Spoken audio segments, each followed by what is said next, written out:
As the leader of the Booner Pad, I lead from the front. All right, boys. Lock in. It's our core foundation, man. Grit. I'm fired up. I'm fired the f*** up, boys. It's pumping right now. It's got my juice pumping, boys.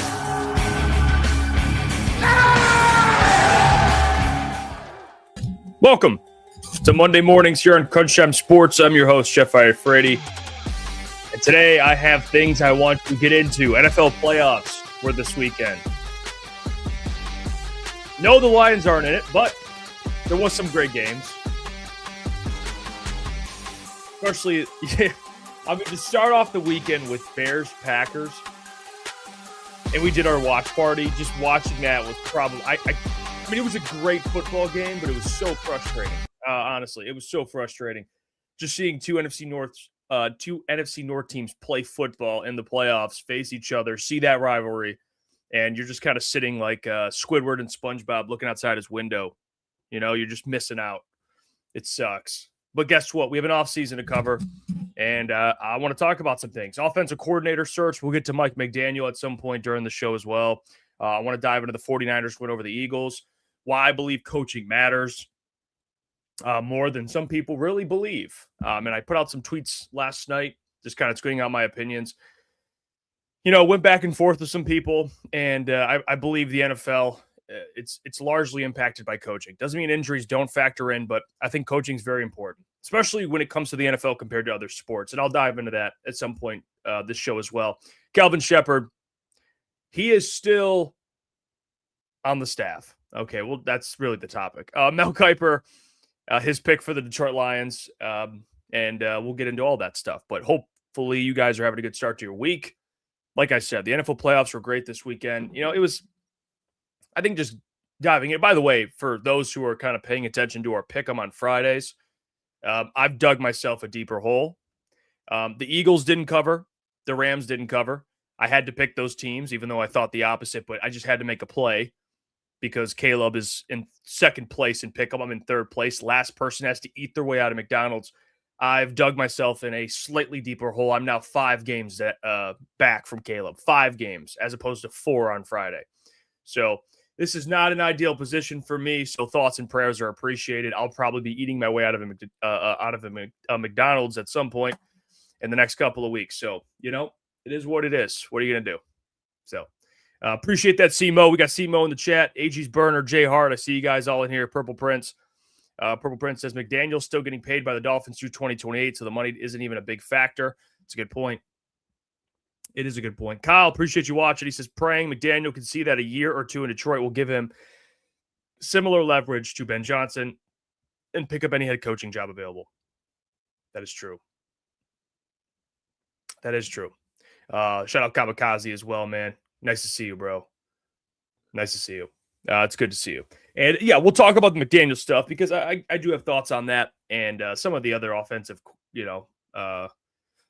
coordinator, at least interviews they're expected to have, because they're going to have, so far they have a good variety of different kinds of coaches, at least inexperienced coaches. And then now you have Mike McDaniel as a former head coach. I'm curious if they interview anybody else that has maybe similar experience, kind of like a Mike McDaniel, but we'll see. Could be another guy they take a chance on. You know, at least he'll at least have a better resume than John Morton, though, in terms of just like, you know, he's younger, more buzz, pass game coordinator like John Morton has been, but still like highly regarded, at least guys. You know, guys under Sean McVay, you know, like T. Martin over with the Ravens, working with Lamar Jackson. Like, these guys seem to have pretty good resumes. So we'll see with that. But we'll start with the playoff game. We'll start with Bears-Packers. So incredible game. I'll say this, Matt LaFleur staying in Green Bay. And if I can just be unbiased for a second and take off my Lions hat, I think that's the right decision for the Green Bay Packers. I think you got to keep Matt LaFleur. And people, I think people get impatient. But if you're a Packers fan, I know they've won 1 Super Bowl with Brett Favre, 1 Super Bowl with Aaron Rodgers, but Matt LaFleur is still a very good head coach. And in the first half, he actually outcoached Ben Johnson. I will say that objectively. Second half was a complete meltdown. And obviously losing Micah Parsons does not help to kind of tie into the injury conversation we're going to have at some point. But the Bears just completely outcoached the Packers in the second half. I mean, offensively, the Bears kind of did whatever they wanted to. I know Caleb had 2 turnovers, and defensively, the Bears kind of just turned it on in the second half. Started at least locking down a little bit, which was surprising given what happened in the first half. I mean, the Packers only scored 6 points in the second half. They scored 21 in the first half. So it was really impressive from the Bears all around. I mean, they had almost, 445 yards of offense? Yeah, almost 450 yards of offense. About 6 yards of play. But so did the Packers. I mean, the game was combined almost 1,000 yards of offense. So it was a great game. Both teams almost ran for 100 yards. I mean, you had 1,000 yards of offense, basically. I mean, you're basically 900. So it was a great game entirely. And honestly, the Bears right now, like, they're playing with house money. Like, I'll just say it. I know Ben Johnson had the corny, like, if you're planning on taking vacations, don't come in. Which as a head coach, you love your head coach to say that. Don't lie just because it's Ben Johnson. If Dan said that, you'd be just as fired up. But to me, they are playing with house money. Like, they face the Rams. The Rams have all the pressure on them, and the Bears are at home. In Chicago, it's a tough place to play. Like, who wants to play outside in Chicago? It sucks. So the Bears are facing the Rams, which honestly, I think the Rams are like 4.5-point favorites. I kind of like the Bears in that, at least a cover. Because you got to think the 49ers have been playing down to their opponents all year, at least, or throwing leads. I mean, they were up 17-7 against the Panthers and threw that lead. Almost lost the game until the Panthers started playing prevent defense and allowed Stafford to kind of go on that game-winning drive. So the Rams aren't really bulletproof. And that was a team that I thought would go and cruise to the Super Bowl out of the NFC. So the Bears are playing with house money right now at home. So it's kind of... It's given me a resemblance. I think the Lions were a better team, but the Lions team from 2 years ago, where they made an NFC championship run, they were kind of playing with house money at that point. Remember that? Everyone wanted a playoff win. They got a playoff win at home. And then after that, it was like, well, maybe we can get another one. Well, maybe we can get another one. And the Rams are, I think, better than, I mean, let's see, the Lions faced the Bucks in that playoff run, which I would say this Rams team is better than that Bucks team. So I don't think I don't know. I could see the Rams beating the Bears. But they are playing with house money. So it'll be interesting to see kind of what the Bears end up doing here against the Rams. It'll be a good test for them. But the 49ers ended up beating the Eagles. And I did want to talk about this. So the 49ers took down the Eagles. And by the way, I see the David Blau discussion. And David Blau is the Washington Commanders OC. So he's out. He's out of the equation. That's just the reality of it.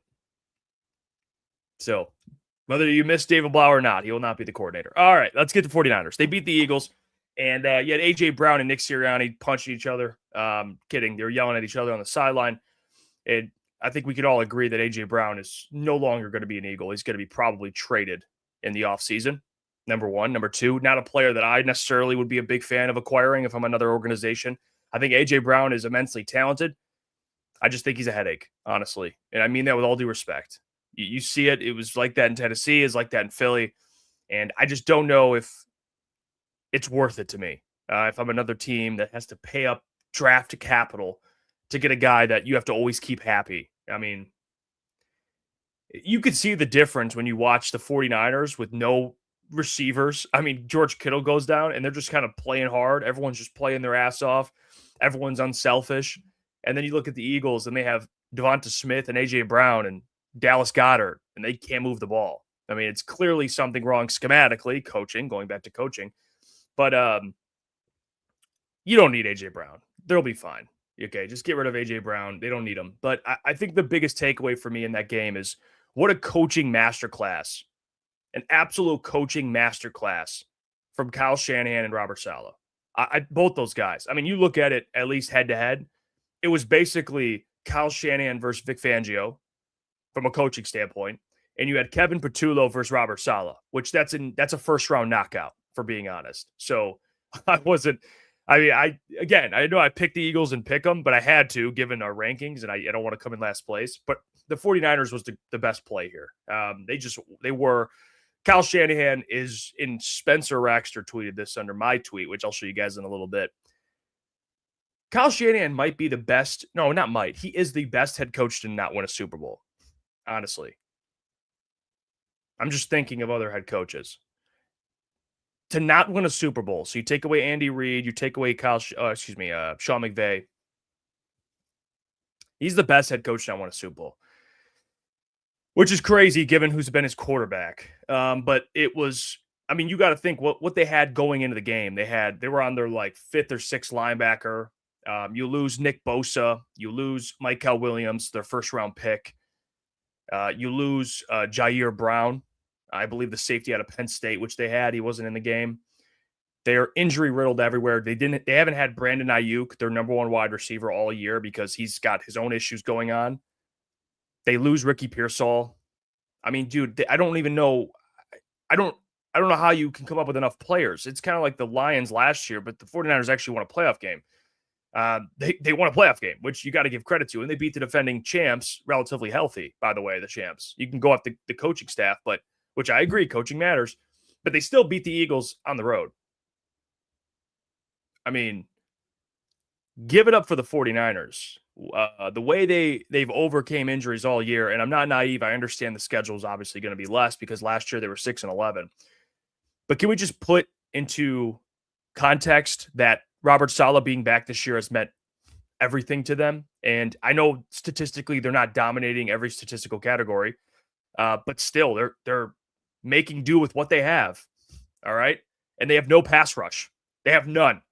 They have no pass rush, and they're still making do.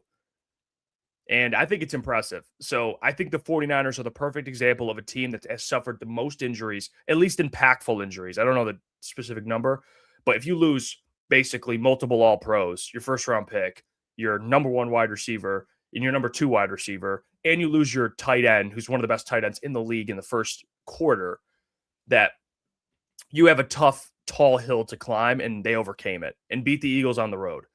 So for all the people that have been saying to me, Jeff, it's the injuries, the reason why the Lions have not been able to make the playoffs this year. You know, it's the injuries. If they were just healthier, you didn't have Brian Branch and Kirby Joseph. If they were just healthier, they would have made the playoffs.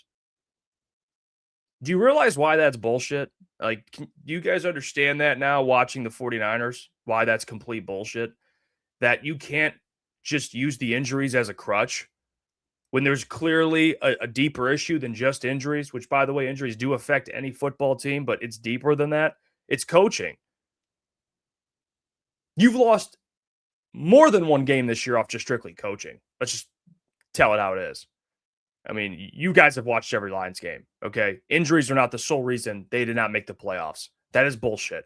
Because you still had, and let's make sure we all are very clear here, 4 all-pros healthy.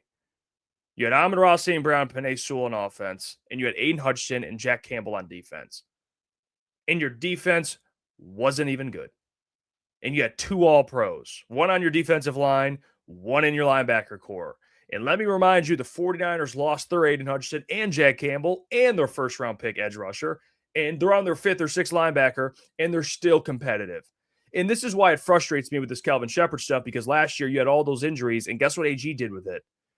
AG actually put up a defense that had an identity. This defense does not have an identity for the Lions. They were good against the run. They created turnovers. I know having your safeties help, but they were still good against the run. Let's start with that.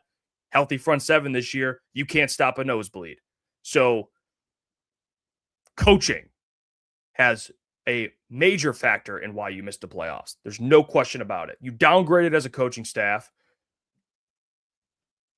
Okay, Max Brosmer, you can bring up the schedule. You lost to Max Brosmer. That's offensive coaching. So don't worry, it's not just defense. Disgusting. Like, and again, there's other factors. I'm not saying it's the only factor, but people have to bring up coaching as a bigger reason, right? Offensive line being downgraded. Of course, right? Defense, losing Brian and Kirby. Yeah, that definitely sucks. But you can't be like, oh, if we were just healthier, doesn't work. 49ers are proving the exact reason why. It doesn't work. It does not work. So I think it's extremely impressive what the 49ers are doing. I think they deserve, like I said, a ton of credit for what they're able to do. And I'm still confused why you haven't gotten rid of Kelvin Shepherd yet. And I hate doing it, by the way, guys. I really do. And you don't have to believe me. I don't like calling for people's jobs. I hate it. All right. It's not fun for me. If someone's just in over their head, it's one thing. And I think Calvin might be in and over his head. I'm not saying I'm going to be happy when the guy's fired. I just think they need someone that's more experienced. And we're about to get to Mike McDaniel in a second, who fits perfectly into what the Lions need: an experienced, creative, intelligent play caller with, that has obviously the head coaching experience, but more than that, been around some great offensive coaches. He fits everything, right? That's what you need on the defense. Look at Robert Saleh. That guy is seasoned, and you're seeing it with the 49ers. Okay. It's just, you could see it. So I firmly believe it, man. And I don't think they're going to get rid of Calvin Shepherd at this point. It's just getting to the, you'd be interviewing guys. So I think Calvin's back for next year. I think we can all agree there. I think it's a massive mistake from Dan Campbell, but we'll see how that one ages. Healthy front seven, you couldn't stop the run. I think that's definitely a major, major concern and red flag. But let's get to Mike McDaniel. So Mike McDaniel, there was a tweet, or at least a report last night, that the Lions wanted to meet with him. And guess what? He's going to interview. Check that out. Former Dolphins coach Mike McDaniel will interview this week for the Browns, Falcons, Titans, and Ravens head coaching job. So guess what? The guy is wanted to be a head coach. All right? So that's a big deal. He still has head coaching interest, at least on his side and from teams that are interviewing their side. So keep that in mind. But the fact that he's going to schedule an interview for the Lions OC job is a compliment to your offense and what you have in-house. Now, we can all say, if you have an offer to be a head coach in the NFL, you take it. The guaranteed money, it's all ridiculous. Those guys are getting paid even if you get fired. But if he's not in love with those situations, which I don't know how you wouldn't be with like the Ravens, or maybe he doesn't get the job he initially wanted or the job he wants, come to the Lions. Take a gap year. Except not a gap year, you're playing, you're coaching. And you're going to put up some numbers on this offense, and you're going to be right back in the cycle. And a team's going to want you.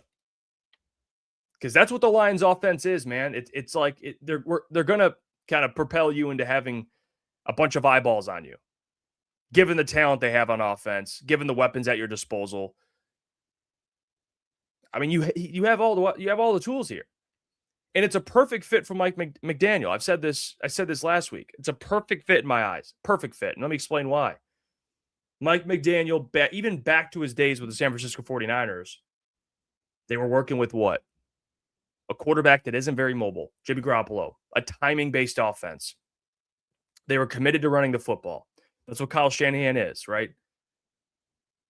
Now go to his days after he gets the head coaching gig with Miami. Tua, right? Accuracy, timing. That's Tua and Jared, very similar in that way. Kind of how they have success. I think Jared's a better quarterback, unquestionably, but how they're built is kind of similar, at least what they want to do, passing the football. You look at the weapons, right? Tyreek Hill, absolute blazer. All right? That's J-Mo. Jalen Waddle, another guy who's very fast, but he can kind of be like your Amon-Ra. You have Devon A-Chain, right? That's kind of your Jahmyr Gibbs, an incredibly fast running back, playmaker. I think it's a similar situation, but I think better in some areas than the Miami Dolphins. And I think it'd be a perfect fit for Mike McDaniel. You get to play in a dome. You get to basically be the offensive play caller for an offense that undoubtedly is going to be at the floor like a top 5 offense, and at the ceiling, the number 1 scoring offense in the league. So why not? Assuming Brad Holmes invests in the offensive line, you got a really good situation here in Detroit. So Mike McDaniel, hey, if you don't love any of those jobs, or maybe the Ravens job gets taken and you don't love the other ones, come to Detroit. Come to Detroit. And this is what I would be telling Mike McDaniel, by the way. If I'm selling Mike McDaniel Detroit, I'm telling him, listen, you want to go take a job with the Titans? Basically a rebuild, all right? I get you'd want the Ravens job, obviously, but let's say you don't get that job. You want to go to Arizona, deal with Kyler Murray? That's what you want to do? Or do you want to come be the OC of the Lions boost your stock even more. And next year, you're going to have another cycle, head coaching cycle. Now, that's the pitch. The reality is, if I'm Mike McDaniel, I'm taking a head coaching gig. I want the guaranteed money. So there's only 32 jobs in the NFL. But if I'm the Lions, I'm pitching my ass off, at least the situation he gets to coach, because it's a great situation. And this fan base is going to fall in love with the guy because he is perfect. He's the perfect. I mean this respectfully, but next to Dan Campbell, ideally, you just want a dude who loves offensive football, like almost a complete geek for offense, just a nerd. That's what you want. That's what Ben Johnson was. That's what you want. Mike McDaniel fits that perfectly. The guy is an absolute nerd with offensive football. Loves it. Loves drawing up plays. The guy's just, he's addicted to it. I mean, he just is. And he's been with Kyle Shanahan. He's been around Sean McVay. He comes from that tree. Very similar philosophies in terms of running the football. You know, they want to do it. So I think it'd be a great fit. Let's see. Simo, anyone who wins the Super Bowl for the Lions becomes an instant legend forever. This is, by the way, a fact. Not that maybe too much, not that he probably thinks he won't be here for more than a year. So if you can pitch him on that, like, hey, come here and we could try win one this year and you'll be a legend. That's great. He probably won't be here longer than a year. So even if you hire Mike McDaniel, this is the reality. Even if you hire Mike McDaniel, he's only going to be here for a single year, guys. So this is the, and I'm just going to be very honest. This is the question for the future. Okay. And let's just think about this for a second. Dan Campbell and Nick Sirianni are very similar. And you don't like to hear that, but Nick Sirianni's won a bunch of games. But Nick Sirianni doesn't like to call plays. He was an offensive coordinator, but he's more of a, hey, I'm going to be a CEO. I'm going to let my coordinators do their job. Many people look at Nick Sirianni and say that guy is coordinator dependent. He's more of a CEO, head coach, culture guy, but he is coordinator dependent. They won a Super Bowl with two great coordinators. They made a Super Bowl with two great coordinators, and they got bounced the other 2 years with bad coordinators. So by the evidence, coordinator based, all right, kind of guy, very coordinator dependent. Now, Dan Campbell, Aaron Glenn, Ben Johnson, they have success. 1 year without them, they don't. This is kind of where Dan has a chance here. Okay. Are you gonna fall into the Nick Sirianni category, or are you gonna go the opposite direction? Because let's be honest here, guys. You hire Mike McDaniel. Let's say you keep Calvin Shepard, and let's just give Calvin Shepard the benefit of the doubt. Let's say offensively and defensively, you guys excel this year, and they make a playoff run. And then next year, Mike McDaniel gets hired away. Now we're back to kind of, hey, you got to get this OC right. I'm telling you right now, you hire the wrong OC and get bounced. Don't make the playoffs or get bounced. We're going to look at Dan Campbell. What's up, bro? Your only 2 successful years are with Ben Johnson and Mike McDaniel, or AG and a good Calvin Shepard, or maybe they get a different guy.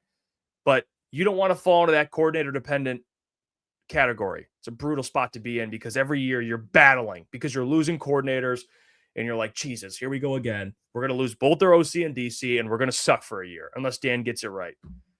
So, I think the best case scenario here, if I'm being honest, and I've always said this, is if Dan Campbell just decides to call plays and he's very good at it. But the reality is he can call plays. But Dan Campbell calling a ball game, man, there's some moments where you're just sitting there frustrated. And there's a lot of those moments this year. I mean, a lot of moments where I'm like scratching my head. They look predictable. So I either A, he maybe keeps calling plays and learns and grows significantly, or I don't know, B, you just nail coordinators. So it's let's see where Dan kind of trends here moving forward. Are you the Nick Sirianni coordinator dependent head coach, or are you going to be something different? Eric Taylor says, what about Rex Ryan? By the way, I am all on board with bringing in some great defensive minds. I want another. I want a good defense in Detroit. I've been saying that I'm sick of watching a defense that is middle of the pack every year. I'm sick of it. I'm so sick of it. It's not even funny. I think it's time in Detroit where, you're at a point where this offense is going to be very good.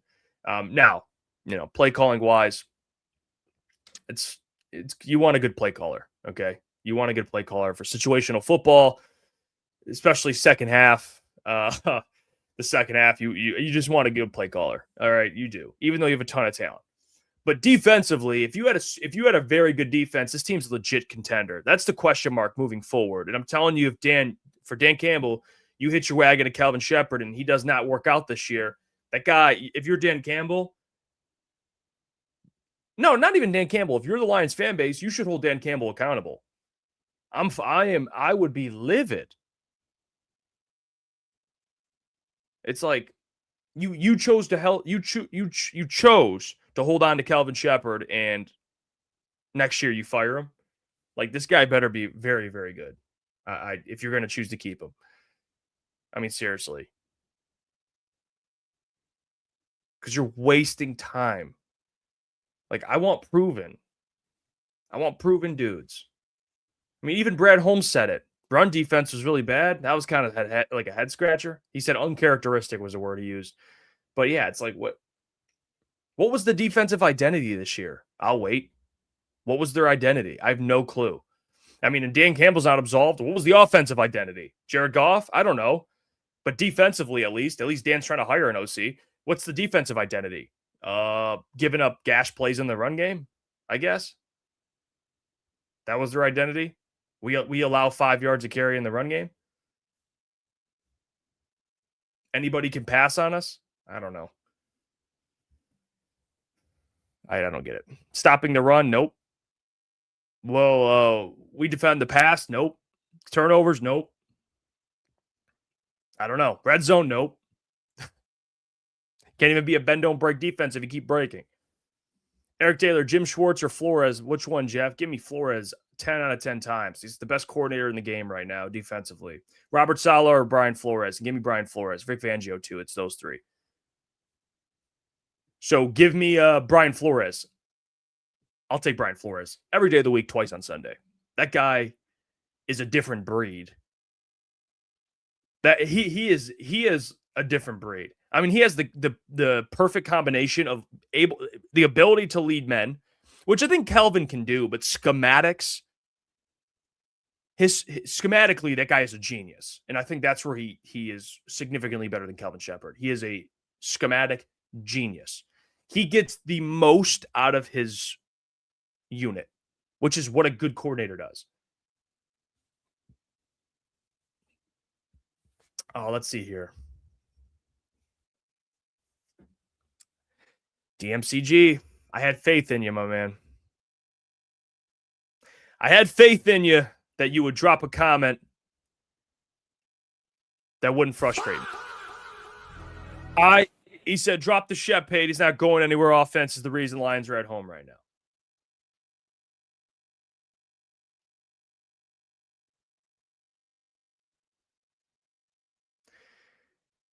Let me tell you something. You really believe the offense is the only reason the Lions are at home right now? Are you sure? Because I'll tell you this. And don't worry, I got it written down because I had to do this a lot. You faced Aaron Rodgers, Jameis Winston, which you barely won, by the way, if it wasn't for your offense. But let's start with the Steelers. You gave up 27 carries for 230 yards against the Steelers. 8.5 yards a carry. The offense struggled, no doubt, but the defense significantly regressed. You scored 30-plus games against the Rams, and I know they came out of the third quarter very flat. The offense definitely has blame, but we watched the same defense, right, that basically controlled the line of scrimmage every single time you played. I mean, guys, it's impossible. You got to think of it from like a complimentary football standpoint. if you're giving up big plays in the run game, teams are staying on the field for longer. I mean, it's an issue. And your defense didn't give you a chance. Your offense, this is the way I look at it. This is how I would summarize it. All right? Because people are going to say offense versus defense. This is how I look at it. The offense had its issues. I think Dan Campbell as a play caller had issues. I think the offensive line clearly had issues, which led to the run game having issues. Your defense was just bad. Okay? It was just bad. They didn't do anything well, and that it was a big issue. What you kind of saw more often than not is they would be kind of trying to screw each other in a ball game. So sometimes in the third quarter, the offense would fall flat. Defense would be back on the field with no rest. And then other times the defense couldn't get a stop, and the offense would have to go back out and try and match points when they're already struggling. So it kind of, I don't think there's a wrong answer if you want to blame one side of the ball or the other. I just think if you're trying to absolve a side of the ball, that's where I have an issue, because the defense was unquestionably bad. And by the way, DMC just said defense went to hell when we lost safeties. That's not true at all. You had Brian Branch and still were bad. So you guys, we got to stop blaming injuries. I mean, we just have to. It's a crutch people feel. And I know it helps people sleep at night when you say it's the injuries. And I get it, because you can be like, well, it's just the injuries, man. Like if we just get healthy, it'll be fine. Guys, you got to open up your eyes. It's more than just injuries.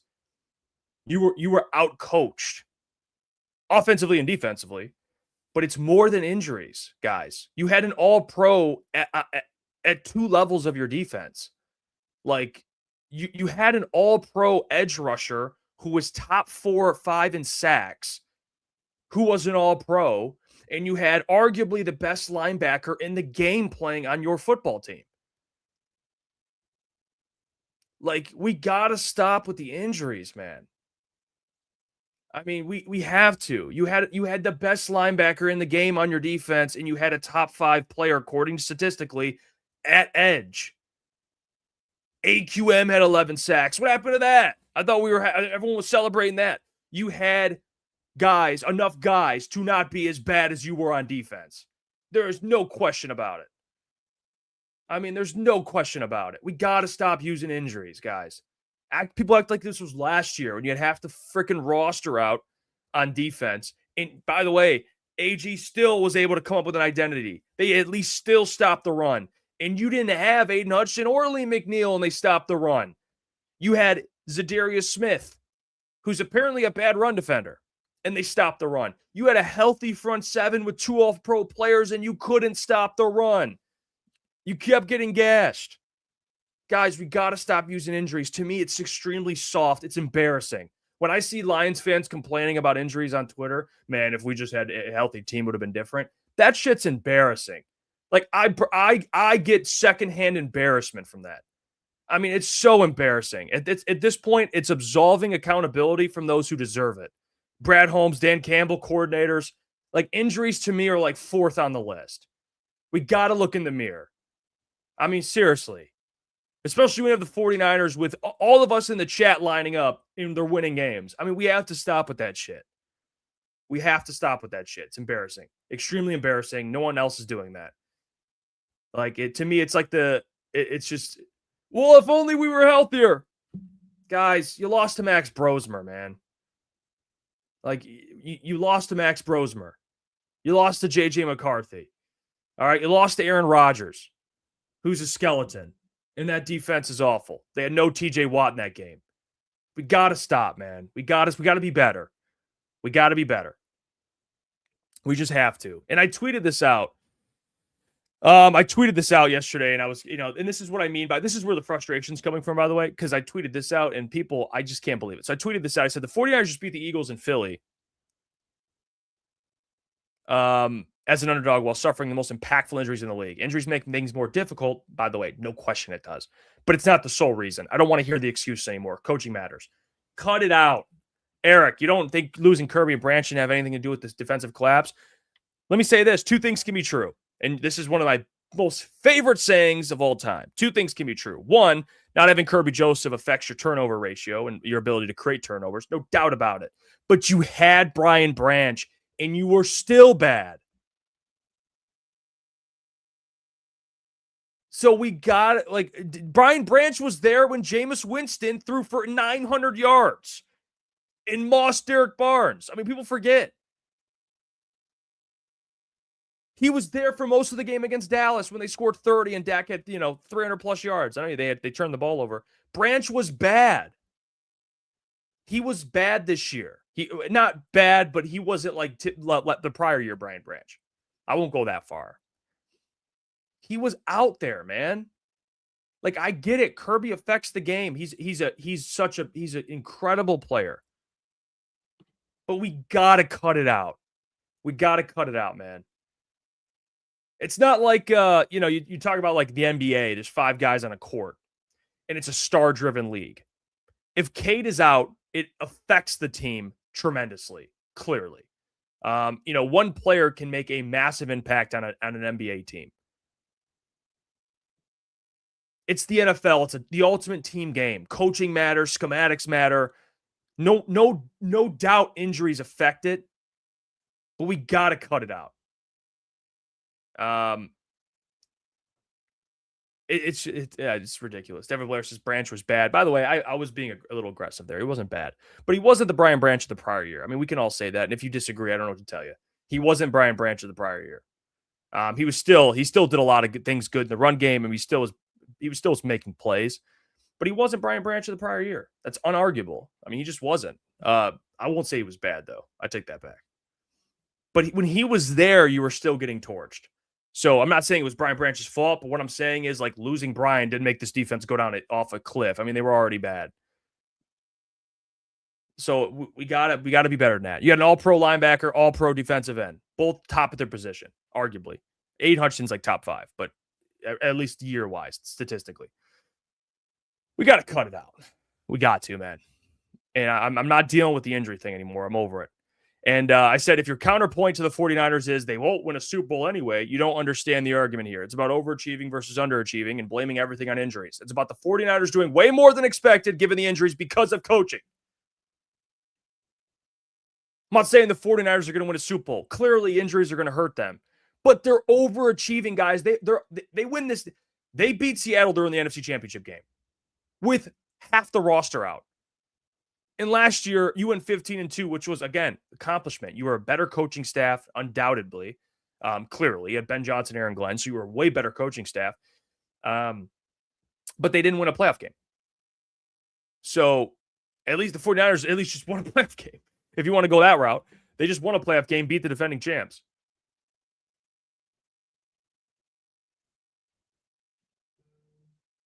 So, guys, I can't do it. I can't do it. And Eric, listen, shout out to Eric for watching, by the way. He says, I saw them trying to coach up young safeties like Thomas Harper. He made the wrong reads and gave up big plays. Happens with second, third stringers. Curbs and Branch would have made those plays. Okay. I'm not arguing Brian Branch and Kirby don't make plays. They obviously do. What about your front seven? Can we talk about that? What about your front seven? What about your all-pro linebacker, Jack Campbell? Who no one in this chat can say anything about in a negative way. That guy was playing like the best linebacker in football.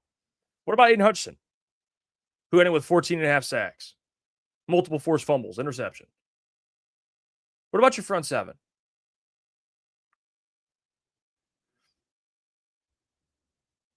You have 2 all-pros and still got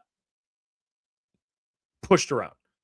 That to me is concerning, and I think that is more, in my opinion, on coaching. I think that's coaching. Jack Campbell's the best run defending linebacker, and you were bad against the run? Huh? What? I'm confused. You got DJ Reed back, and by the way, he didn't look the same. Okay, but Amik Robertson's a veteran. I know you were mentioning the coaches have to coach up, Thomas Harper. They had to coach up Amik Robertson too. Amik Robertson gave up the most yards in the NFL to receivers. He ain't a young player. Like, Amik Robertson should know better. Like, that's just trying to make plays. It didn't necessarily work. So Meek Robertson was being aggressive, and it didn't work out. But yeah, I can't do the injury thing anymore, guys. I can't. And there was also people like, by the way, I see this on Twitter too. And this was another thing that was pissing me off. And I don't understand it. I don't know. It's always people trying to Twitter's fake, by the way. I just believe these people don't exist. There's no way. The people that are on Twitter trying to slam dunk the teams that made all-in moves. Like, oh yeah, this is why you don't make all-in moves. This is why you don't make all-in moves. The two teams that did it, the Packers and the Colts, are not in the playoffs, or either A, not in the playoffs, or B, they got bounced. Dude, really? The Colts lost their quarterback to a torn Achilles, and they fell off a cliff after that. I mean, like, let's stop. I mean, it's like, come on, you're being disingenuous. I mean, what are we doing here? Or what are we doing here?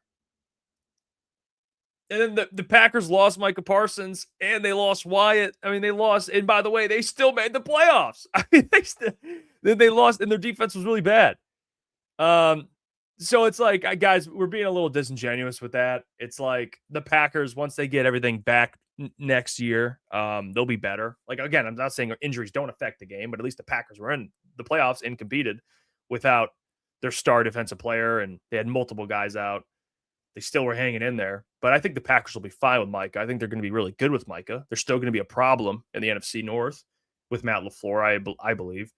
And then the Colts, we didn't really get a chance to see it because Daniel Jones tore his Achilles. So I think that's another kind of disingenuous argument. It's like, what are you doing? You're just trying to slam dunk the people that want an all-in move? Really? They lost their quarterback, bro. They didn't know that was going to happen. And the Eagles, they got Jalen Phillips. By the way, I'll tell you this right now. Tell me yes or no, Chad. I want to know where you guys are at with this. Yes or no question. If the Lions traded for Jalen Phillips this year, made the playoffs and got bounced, would you guys be pissed at Brad Holmes, or would you guys be like, you know what? And I'm not saying that Jalen Phillips was the reason you lost, but would you be like, you know, I respect him for trying. I respect him for trying to make a move. Would you guys be mad at Brad for making the move, or give him some slack because he's trying to be aggressive? I just want to know what you guys would think of that. Because I'm not no bias or anything. I just want to know what you guys would think of that. Would you be pissed at Brad for making the move, or respect him for trying? I want to hear your guys' thoughts on that. Because I thought about this question because people were arguing about it on the internet. And, you know, whether the Eagles, what they did was right or wrong with Jalen Phillips. And I was curious how Lions fans will feel about that scenario. Like if they didn't win a playoff game, but Brad tried to make a move at the deadline, because Brad didn't make a move and you didn't make the playoffs. But if there was a scenario where he did make a decent move and they got bounced, I'll tell you where I'm coming from once I see more. So I see Denver Blair says, I respect him for trying. Michael says it depends what it did to our numbers. You know, I would say I wouldn't say that Jalen Phillips would be the reason you lost, but let's just say you lost for other circumstances. I don't know. You know, your offensive line wasn't good enough. Detroit Fan Man says you miss 100% shots that you don't take. Take shots, Brad. Benji says depends on what he traded. Outside, if that is like that, is like it. Same way I felt about CD3 in the number one cornerback spot last year. Yeah, Purple Prince said if the Lions had Phillips, we would have made the playoffs. Michael Daly says if he made the move and we got to the Super Bowl, I would respect it. If we got to the playoffs and bounced in the first game, what did he say? He was going to say more.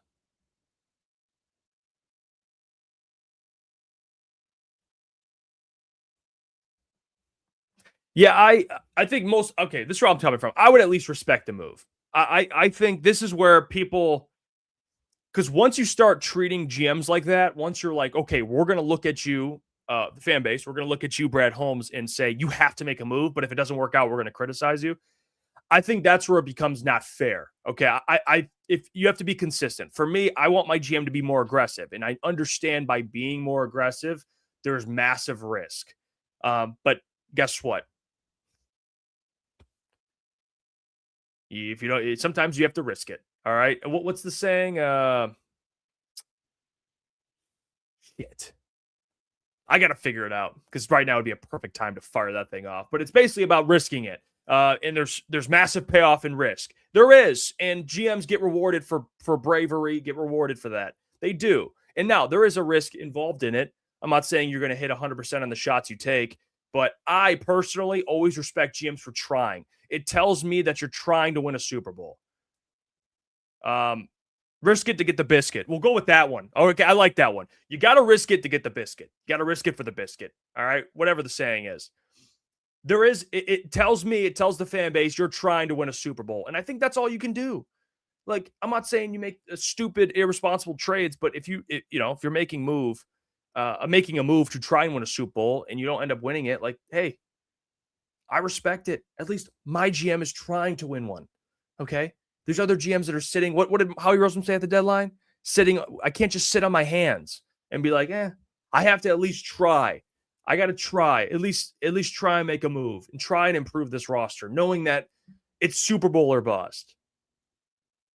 So I respect it. I wouldn't, now if Brad Holmes, did something ridiculously stupid, then it's a different thing. But for the most part, I wouldn't hold that man to the fire and be like, oh, you should make a move. And then he makes a move like Jalen Phillips or whatever. I'm using him as an example.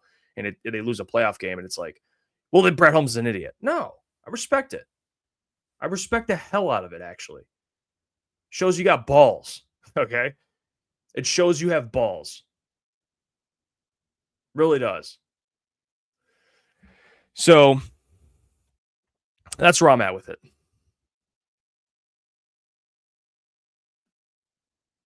But yeah, just to kind of give you guys my thoughts. I talked about it earlier with Mike McDaniel. I'm all for Mike McDaniel. I think he'd be a great hire for the Lions. I think this offense would be amazing for those who are just tuning in. Mike McDaniel's he's the number one candidate. I think besides him, out of the guys they hired, the one that interests me the most, I got to find his name. It's the guy from Seattle.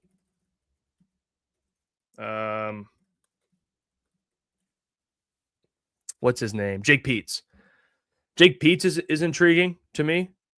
I'm intrigued by Jake Peetz because he's worked on offensive staffs and he's been an offensive coordinator at some point in his career. So Jake Peetz he's with the Seattle Seahawks, passing game coordinator, been coaching since 2007. He's just been a coach forever. I mean, he's been a coach forever. And he's worked for these head coaches. Let me tell you about Jake Peetz. Worked for these head coaches: Nick Saban, Sean McVay, Jack Del Rio. It was Jack Del Rio with the Raiders, by the way, not John Gruden. And now he's with the Seattle Seahawks under Mike McDaniel.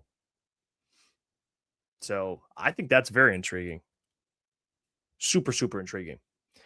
So I like Jake Peetz a lot. That would kind of be my sleeper, but Mike McDaniel obviously would be number one.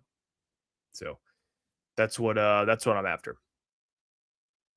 Let's see. Let's get to some mailbag questions for the last couple minutes here. Luke, what project players that we've drafted actually worked out?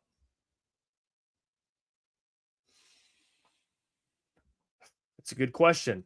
I don't think any, to be honest. I'm not being an asshole. I'm just being honest. I don't think I'm trying to define project player. I mean, like Project Martins of the world.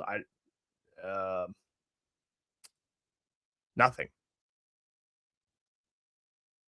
There hasn't been a project player that was worked out, to be honest.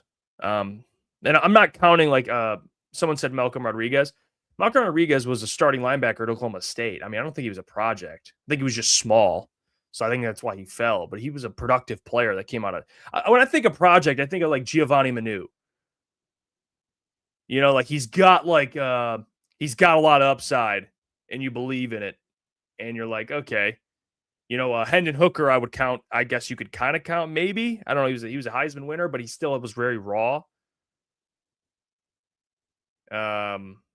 But Hendon Hooker didn't work out, even if you count him. Jake Bates, maybe. Jake Bates would be like, I guess, kicker they got. I don't know. Now we're just kind of pulling and talking kickers. I don't know. But yeah, it's not a great hit. For Brad, it's not great. Okay, so I think we can all agree. No more projects, please. Benji to go. He says, Mailbag, do you think Dan would bring his buddy Brian Daboll for OC? So I've actually had to take before. People don't like this Brian Daboll conversation, and I understand that he is an intense dude. I know people are like, he's kind of an asshole, whatever. I think Brian knows offense. I think he really does. And I might be in the minority with that. I think Brian would be a really good OC here in Detroit. I think many people would, given the talent. And I think Dan Campbell is a relationship guy. But that's kind of been proven wrong this offseason. Because he's been interviewing guys he has no relationship with. He hasn't interviewed Brian Daboll yet. And him and Brian Daboll are close. So I'm not going to go to war for Brian Daboll. I wouldn't mind it, but people are super against it. So I'm not, I'm not going to die on the hill. But I don't think so. They haven't interviewed him. Mike Kafka's interesting, honestly, as well, from the Giants team. But people will say he's a Josh Allen product, and it's fair. He's also worked with a lot of mobile quarterbacks. It's like Cliff Kingsbury. I mean, he's a proven guy, which is intriguing, but Cliff Kingsbury also has worked with kind of mobile quarterbacks also. So I don't know if the fit would be the perfect pairing there. John Unitas, he says, hear me out, Matt LaFleur next OC if he gets fired. He ain't going to get fired. Tom Palacero put it out, I think. He's staying with the Packers, which honestly, guys, I think is the right decision. If I'm the Packers, I'm not firing Matt LaFleur. I mean, who's better out in the coaching cycle? John Harbaugh? I mean, that's really it. I would keep Matt LaFleur, personally. And I would keep him.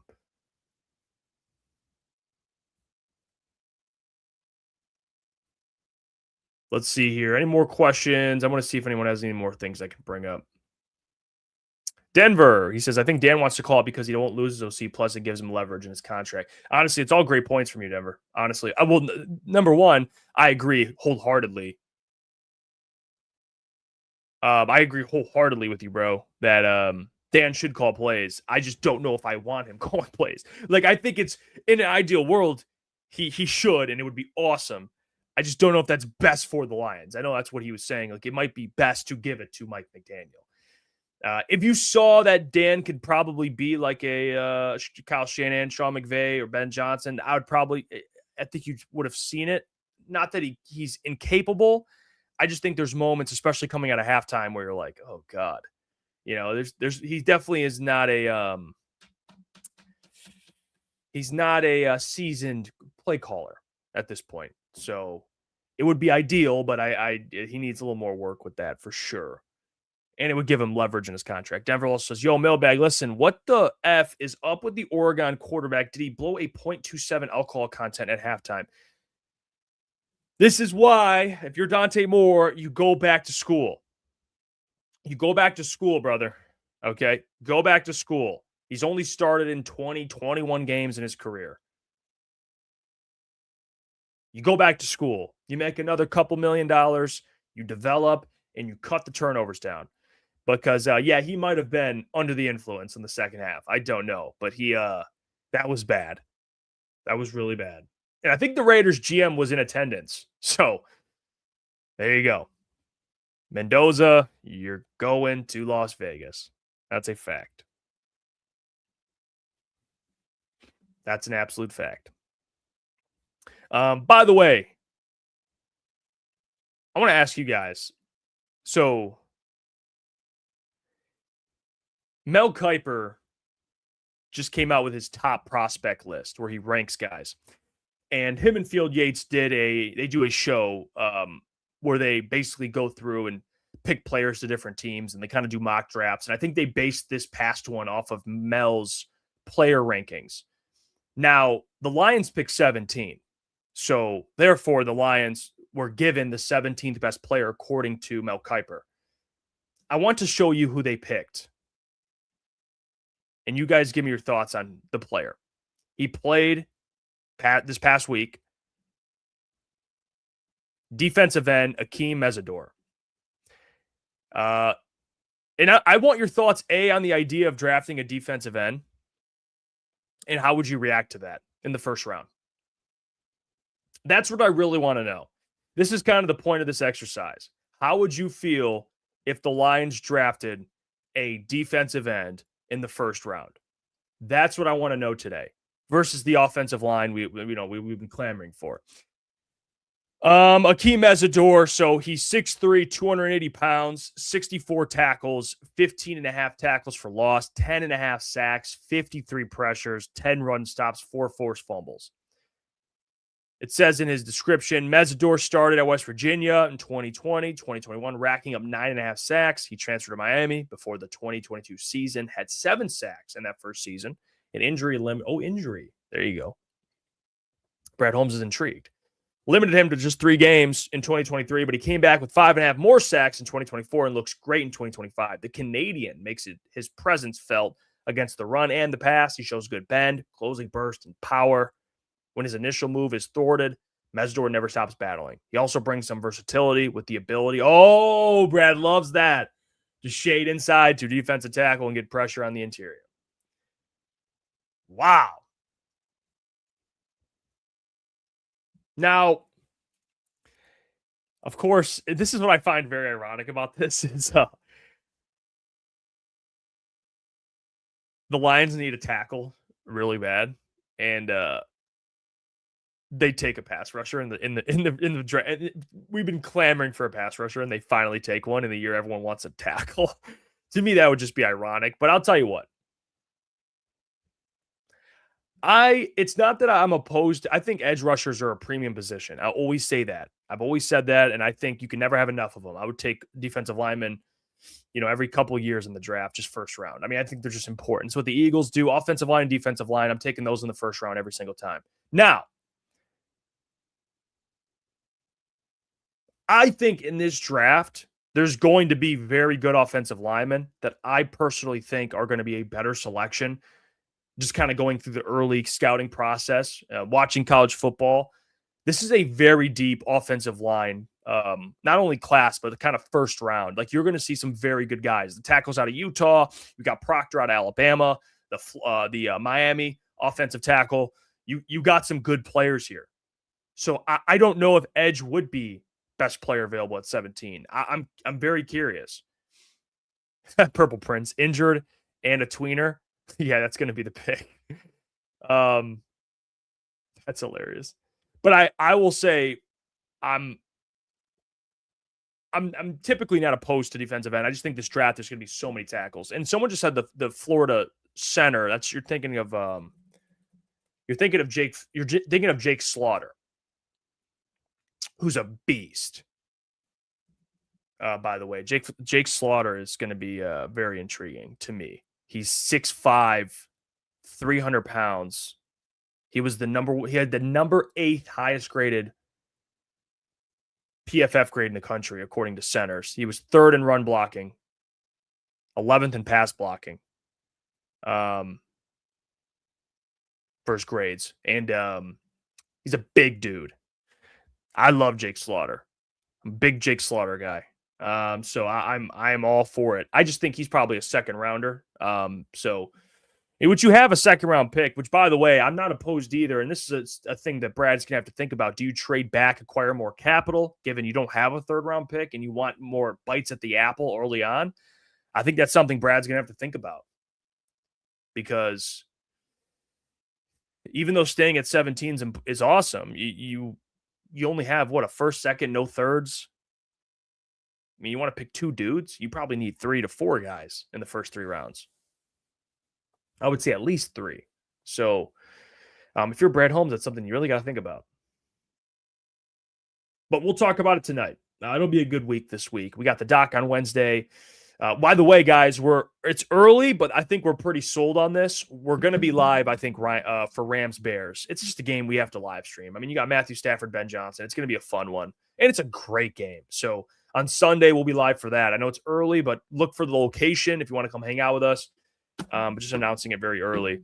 But you got playoffs tonight.